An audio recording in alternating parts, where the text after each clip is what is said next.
రంగారెడ్డి జిల్లా రాజేంద్ర నగర్లోని కట్టేదాన మాజీ మంత్రి సత్యేంద్రారెడ్డి పర్యటించారు. పారిశ్రామిక వాడలోని కార్మికులతో ముఖాముఖి నిర్వహించారు.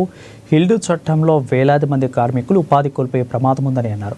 పారిశ్రామిక భూములను ప్రైవేటు వ్యక్తులకు కట్టబెట్టే కుట్ర జరుగుతుందని అన్నారు.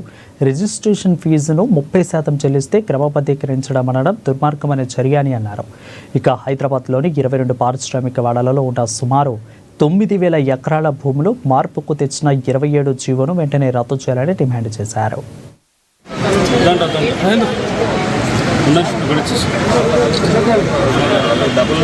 పారిశ్రామిక సంబంధించిన పరిశ్రమలకు సంబంధించిన భూములను వాళ్ళకి రెగ్యులరైజ్ చేయాలని ఏదైతే ప్రయత్నం చేస్తూ ఒక పాలసీ తీసుకొచ్చున్నారో దాన్ని వ్యతిరేకిస్తూ రోజు బీఆర్ఎస్ పార్టీ ఆధ్వర్యంలో ఇక్కడ విజిట్ కు రావడం జరిగింది. నిజంగా ఇక్కడ వాస్తవం ఎట్లుంది, ఏం జరుగుతుంది, ప్రభుత్వం ఏం నిర్ణయం తీసుకుంటున్నాను. ఈరోజు ఒక కంపెనీ విజిట్ చేస్తేనే అందులో పనిచేస్తున్న వాళ్ళు మేము వేలాది మంది ఇక్కడ మేము పనిచేస్తా ఉన్నాం, ఇక్కడ నుండి కంపెనీలు పోవద్దు, మేము ఇక్కడే ఉంటాము, దీని మీద ఆధారపడి బ్రతుకుతున్నామని మాట్లాడుతున్న సందర్భం ఇప్పుడు మీరే చూస్తున్నారు.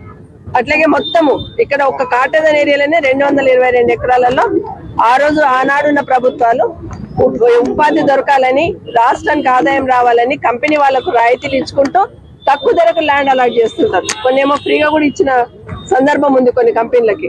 ఆలోచన ఏంటంటే కంపెనీ ఏర్పాటు చేసి ఇక్కడ చుట్టుపక్కల ఉన్న వాళ్ళకు ఉపాధి దొరుకుతుంది, అట్లాగే రాష్ట్ర ఆదాయం కూడా పెరుగుతుందన్న ఆలోచనతోని ఆ రోజున ప్రభుత్వాలు ఇస్తే, ఈ రోజు రేవంత్ రెడ్డి గారి ప్రభుత్వం ఈ భూములన్నింటినీ కూడా రెగ్యులరైజ్ చేయాలని, మీ ఇష్టం ఏది ఉంటే అది కట్టుకోండి, ఫంక్షనల్ కట్టుకుంటారా, అపార్ట్మెంట్లు కట్టుకుంటారా, రియల్ ఎస్టేట్ బిజినెస్ చేస్తారా చేసుకోండి, మీకు అవకాశం ఇస్తుందని రెగ్యులరైజ్ చేయాలనే ఆలోచన ఈ ప్రభుత్వం చేస్తున్నట్టు మొన్న ఒక పాలసీ తీసుకొచ్చి జీవో ఇచ్చున్నారు.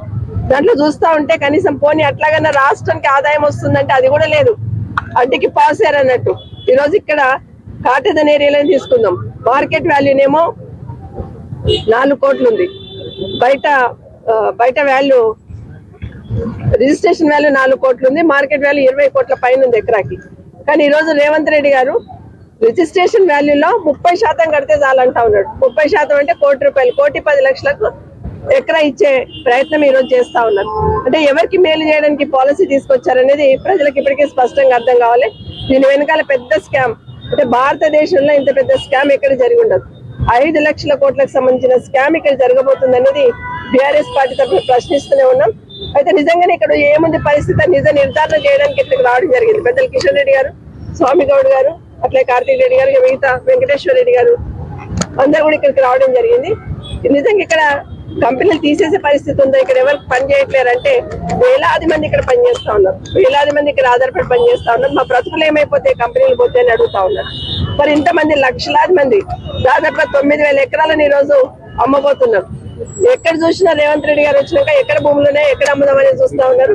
మొదట మూసీ అన్నారు, తర్వాత సెంట్రల్ యూనివర్సిటీ అన్నారు, తర్వాత మొన్న మెట్రో ట్రైన్ సంబంధించిన భూములు తీసేసుకున్నారు. ఈ రోజు 9,000 ఎకరాలు పారిశ్రామికకు సంబంధించిన 22 పారిశ్రామిక వాడలు, 22 పారిశ్రామిక వాడలు వెత్తేస్తే 1,00,00,000 మంది జనాలైనా రోడ్డు మీద పడతారు. మరి వాళ్ళ పరిస్థితి ఏంది, వాళ్ళ బ్రతుకు తెలియదు. కొన్ని తీసుకుంటుంది అనుకోండి, ఉదాహరణకి కాటేదానే తీసుకుంటున్నారు. ఇది ఒక మంచి హాస్పిటల్ లేదు కదా, ఒక పెద్ద హాస్పిటల్ కట్టడానికి కనీసం 20-30 ఎకరాలు కావాలి కదా.